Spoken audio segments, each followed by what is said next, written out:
প্রিয় দর্শক, আসসালামু আলাইকুম এবং অনেক অনেক শুভকামনা সবার জন্য।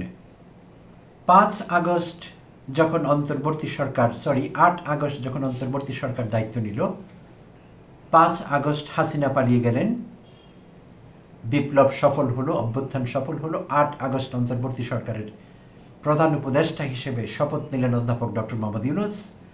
আর সেই থেকে একটি দিনের জন্যেও পরবর্তীতে অধ্যাপক ইউনূসকে ব্যক্তিগতভাবে এবং তার অন্তর্বর্তীকালীন সরকারকে বিএনপির প্রেশার নিতে হয়নি, বিএনপির আক্রমণের শিকার হতে হয়নি, একটি দিনও ছিল না। বিএনপি ডে 1 থেকে অন্তর্বর্তীকালীন সরকারকে এবং তার প্রধান উপদেষ্টা অধ্যাপক ডক্টর মোহাম্মদ ইউনূসকে চ্যালেঞ্জের মুখে রেখেছে বরাবরই। এবং বিশেষভাবে যখন তিনি সংস্কার প্রক্রিয়ায় হাত দিলেন, একের পর এক কমিশন গঠন করতে শুরু করলেন, বিভিন্ন সংস্কার বিষয়ক কমিশনগুলোর কথা বলছি। মূল যে কমিশনগুলো 6টি গঠিত হয়েছে, 6টি মূল কমিশন। তো এই কমিশন গঠনের শুরু থেকে শুরু করে ফরমেশনের একেবারে বিগিনিং থেকে শেষ অবধি এবং এখন পর্যন্ত এই সরকার যদি জোরালো চ্যালেঞ্জের মুখে পড়ে থাকে, কখনো অধ্যাপক ইউনূস যদি ব্যক্তিগতভাবে ইন্টিমিডেটেড, থ্রেটেন্ড, চ্যালেঞ্জড ফিল করে থাকেন, তাহলে সেটি একটি দলের কাছ থেকে হয়েছে এবং সেটি হলো বিএনপি। এবং একটি হলো প্রতিবাদ করা, চ্যালেঞ্জ করা, ভিটো দেয়া যে আমরা এই বিষয়টি মানছি না, এটির সঙ্গে ডিসএগ্রি করছি, এটি একটি। কিন্তু এই পর্যায়ে থাকেনি বিএনপি বিরোধিতা।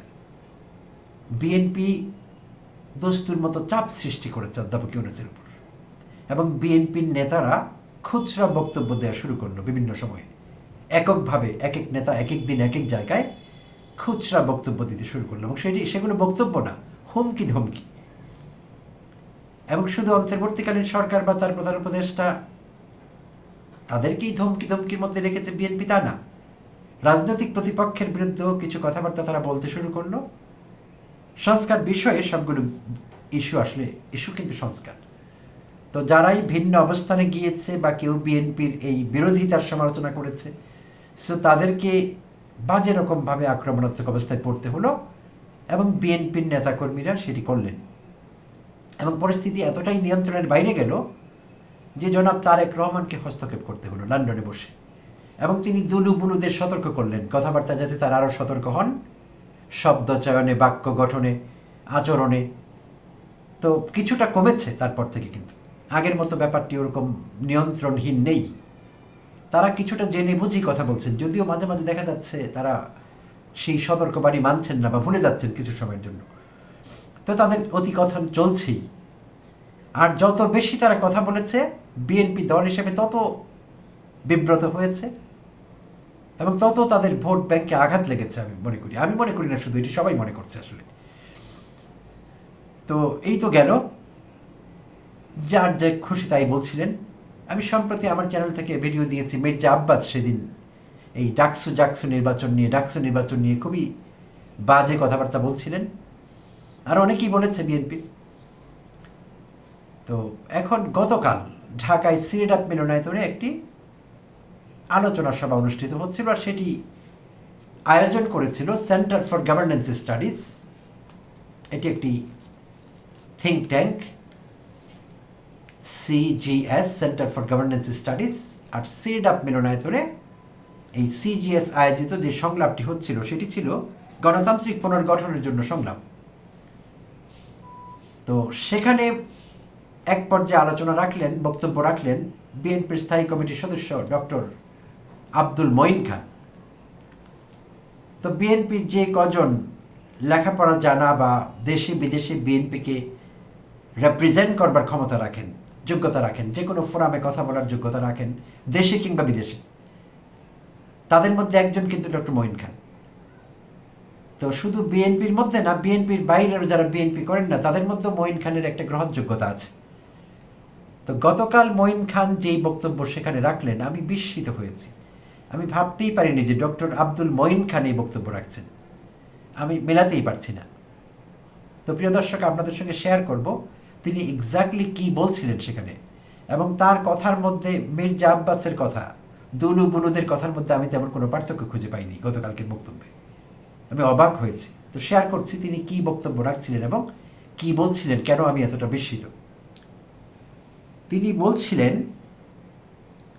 চলমান সংস্কার প্রক্রিয়ার নিজেরই সংস্কারের প্রয়োজন।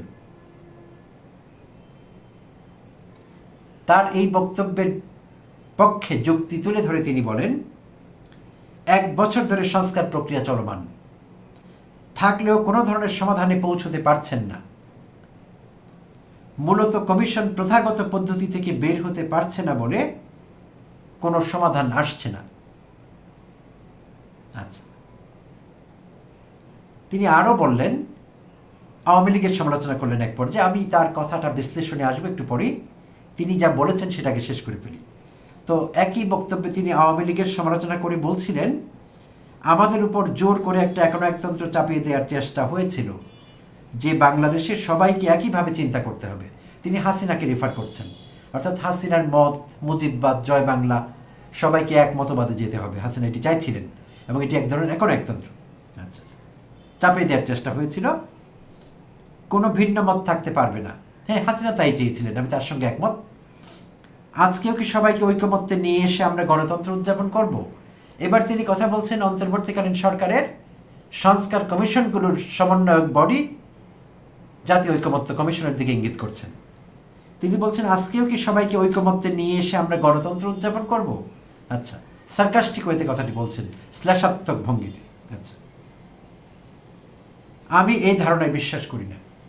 অর্থাৎ ঐকমত্য কমিশন সব রাজনৈতিক দলগুলোকে নির্দিষ্ট কিছু বিষয়ে ঐকমত্যে নিয়ে আসবার চেষ্টা করছে। 7 মাসের মতো সময় হলো প্রায়, অবিরাম চেষ্টা চলছে 24/7। আর তিনি বলছেন আমি এই ধারণায় বিশ্বাস করি না। তার মতো একজন নেতা যদি বলেন আমি এই ধারণায় বিশ্বাস করি না, ঐকমত্য কমিশনের কাজটি কি? যেই যেই বিষয়ে মতানৈক্য আছে, মতদ্বৈততা আছে, সেগুলোতে একমতে নিয়ে আসা সব দলকে, সেই চেষ্টাই হচ্ছে কিন্তু। তো তিনি বলছেন আমি এই ধারণায় বিশ্বাস করি না। যদিও বিভিন্ন সময়ে বিএনপির অন্যান্য নেতারাও স্ববিরোধী কথা বলেছেন। কখনো বলেছেন হ্যাঁ সংস্কার হোক সীমিত, যা না হলি না। কখনো বলেছেন সংস্কার করবেন না, অধ্যাপক ইউনূসকে ইঙ্গিত করেছেন, ঐকমত্য কমিশনকে ইঙ্গিত করেছে তারা। কখনো বলেছেন এইসব বুঝি না, সংস্কার চাই না, এরকম বলেছেন তারা বিভিন্ন সময়। পত্রিকাগুলো সাক্ষী, মিডিয়ার সাক্ষী, আপনারাও জানেন প্রিয় দর্শক। তো ওই কথারই কিন্তু প্রতিধ্বনি করছেন তিনি বলছেন আমি এই ধারণায় বিশ্বাস করি না। যদি তিনি এই ধারণায় বিশ্বাস নাই করেন, স্থায়ী কমিটির সদস্য ডক্টর আব্দুল মঈন খান, তিনি যদি এই ধারণায় বিশ্বাস না করেন যে রাজনৈতিক দলগুলোকে নির্দিষ্ট কিছু বিষয় একমতে আসতে হবে, তাহলে বিএনপির এই নাটক করবার প্রয়োজন কি? বিএনপি শুরু থেকেই তো না করতে পারত যে আমরা এই মিটিংয়েই বসবো না, ঐকমত্য কমিশন চিনি না, সংস্কার কমিশন জানি না, এবং বিদেশ থেকে হায়ার করা বুদ্ধিজীবী আমরা অ্যাকসেপ্ট করি না। এই কথা বলেছে তারা অসংখ্যবার, অধ্যাপক আলী রিয়াজকে, তারপর এরকম যারা যারা বাইরের থেকে এসে সংশ্লিষ্ট হয়েছেন বিশেষজ্ঞ, তাদেরকে কটাক্ষ করা হয়েছে খুবই বাজেভাবে। বিদেশ থেকে কেউ একজন এসে বললেন এটা আমরা করে ফেলবো, এটা আপনাদের হয়ে যাবে, এইভাবে গিয়েছেন। আক্রমণাত্মক ছিলেন বরাবরই বিএনপি নেতারা। তো আবারও পরিষ্কার করলেন ডক্টর আব্দুল মঈন খান আমি এই ধারণায় বিশ্বাস করি না, অর্থাৎ ঐকমত্যে তিনি বিশ্বাস করেন না। আচ্ছা, চলমান সংস্কার প্রক্রিয়া তিনি বলেন আমি বিশ্বাস করি এখানে মতভেদ থাকতে পারে, প্রতিটি মানুষের ভিন্ন মত থাকতে পারে। তিনি জেনারেলি কথা বলছেন, আর আমরা কিন্তু একটি কনটেক্সটে ফেলে কথা বলছি, বুঝবার চেষ্টা করছি, বা প্রসঙ্গে ফেলে। সেটি কি 6টি সংস্কার কমিশনের প্রস্তাবিত বা পেশকৃত ভিন্ন ভিন্ন সুপারিশমালা সংস্কার বিষয়ক, সংবিধান সংস্কার থেকে শুরু করে প্রশাসনিক সংস্কার, বিচার বিভাগীয় সংস্কার, সব রকমের সংস্কার এখানে কিন্তু ইনক্লুডেড আছে, নির্বাচন কমিশন সংক্রান্ত সংস্কার। আর একটি বডি সেগুলোকে সমন্বয় করছে, ঐকমত্য কমিশন। তো এখন তিনি বলছেন প্রতিটি মানুষের ভিন্ন মত থাকতে পারে, সে তো থাকতেই পারে, বাট প্রেক্ষাপট তো ভিন্ন। এখানে ঐকমত্যেরই চেষ্টা হচ্ছে এই জায়গাটিতে।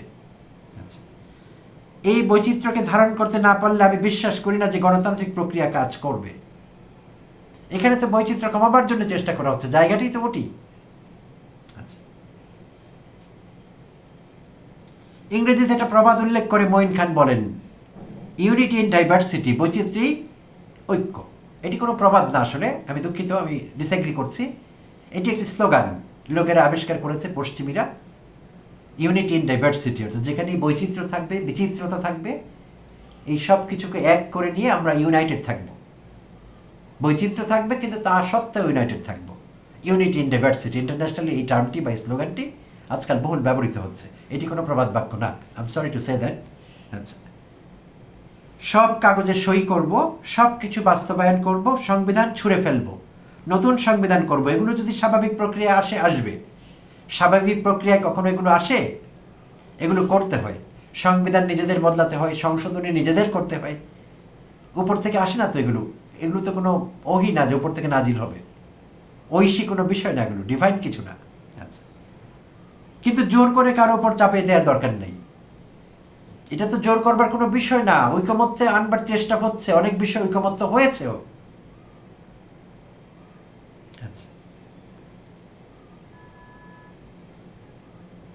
আজকে এই প্রশ্নগুলো যদি আগস্ট বিপ্লবের পরে না এসে আগে আসতো, তাহলে বাংলাদেশের মানুষ ভিন্নভাবে চিন্তা করত বলে মনে করেন বর্ষিয়ান রাজনীতিবিদ মঈন খান। তিনি বলেন বাংলাদেশের মানুষের মনস্তত্ত্ব কেমন সেটা তো জানেন। তারা একদিকে অধৈর্য, আরেকদিকে ইমোশনাল।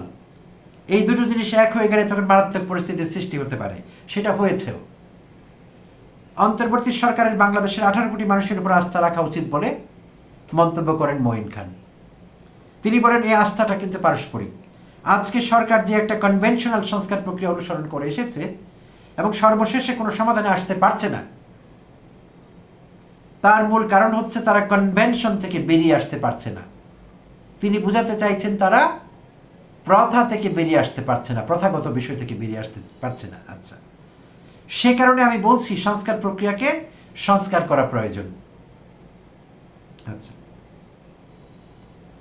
রাজনৈতিক দলগুলোর উদ্দেশ্যে মঈন খান বলেন রাজনৈতিক দলগুলোর মধ্যে মতদ্বৈততা থাকতে পারে, আমরা সেগুলো সামনাসামনি বসে আলাপ করব, এখানে দ্বন্দ্বের কিছু নেই। আমরা যদি এই পারস্পরিক আস্থা না রাখি তাহলে কোনো সংস্কারে কাজ হবে না। তো তিনি বললেন সামনাসামনি বসে আলোচনা করব। ওখানেও তো সামনাসামনি বসে আলোচনা হচ্ছে ঐকমত্য কমিশনে, ওখানে আলোচনায় সমস্যাটা কি? আর শুরু থেকে আমরা দেখেছি যখনই সংস্কারের আলাপ শুরু হয়েছিল, একেবারে শুরুর কথা বলছি, তখনই বিএনপি নেতাকর্মীরা বারবারই নিয়ে এসেছিল 19 দফা আর 31 দফা। মরহুম রাষ্ট্রপতি জিয়াউর রহমানের 19 দফা আর তারেক রহমানের 31 দফা, বারবার তারা এটি নিয়ে এসছে, বারবার তারা বলবার চেষ্টা করেছে আমাদের তো 31 দফা আছে। তারা এটি বুঝবার চেষ্টাই করেনি এটি বিএনপির 31 দফা। সেখানে অনেকগুলো রাজনৈতিক দল বসেছে, তাদের ওতে কিচ্ছু করবার নেই, তাদের কিচ্ছু আসে যায় না বিএনপির কি 31 দফা না 32 দফা, দে ডোন্ট কেয়ার। ঐকমত্য কমিশনের আলাপ হয়তো তারা শুনতে পারে দফার বিষয়ে, সংস্কারের নির্দিষ্ট সুপারিশমালার বিষয়ে, কিন্তু বিএনপির 19 আর 31 দফা নিয়ে তারা কথা বলতে ওখানে যায়নি অন্য রাজনৈতিক দলগুলো। সো তারা বারবারই বলছিল আমাদের 19 দফা, আমাদের মহান নেতা, আমাদের 31 দফা। তো অবান্তর ছিল এইসব আলাপ। অন্যরা করেছে, আমি মেনে নিয়েছি, বুঝতে পেরেছি কারা করেছে, কিন্তু ডক্টর মঈন খান এসব কি বললেন? এই যদি হয় মঈন খানের মতো নেতার অবস্থা, তাহলে বিএনপির বাদ বাকি নেতাদের উপর দিয়ে কি যাচ্ছে, তারা কি ভাবছেন, তাদের মনোজগতের অবস্থাটি কি? এমন প্রশ্ন তো আমরা রাখতেই পারি। দেখা যাক আগামী দিনে আমাদের আরো কি কি শুনতে হবে, যেখানে আমরা চাতক পাখির মতো তাকিয়ে আছি যে একটি ঐকমত্যে পৌঁছতে পারবো শিগগিরই। জুলাই সনদ বাস্তবায়নের রোডম্যাপ খুঁজে পাবো, সরকারের প্রতিশ্রুত সেই যে টাইম ফ্রেম ফেব্রুয়ারির প্রথমার্ধের মধ্যে নির্বাচন হবে। এর মধ্যে এই আলোচনাটি অবান্তর ছিল, তার এই বক্তব্য একেবারে অগ্রহণযোগ্য, অপ্রাসঙ্গিক এবং সংস্কার প্রক্রিয়াকে দুর্বল করবার নামান্তর, যেটি তার মতো লোকের কাছ থেকে আশা করা যায় না। কেন তিনি এগুলো বলেছেন তিনি ভালো বলতে পারবেন। দুলুবুলুদের সঙ্গে তার পার্থক্য থাকবে ভেবেছিলাম, কিন্তু পেলাম না। ধন্যবাদ সবাইকে, ভালো থাকবেন।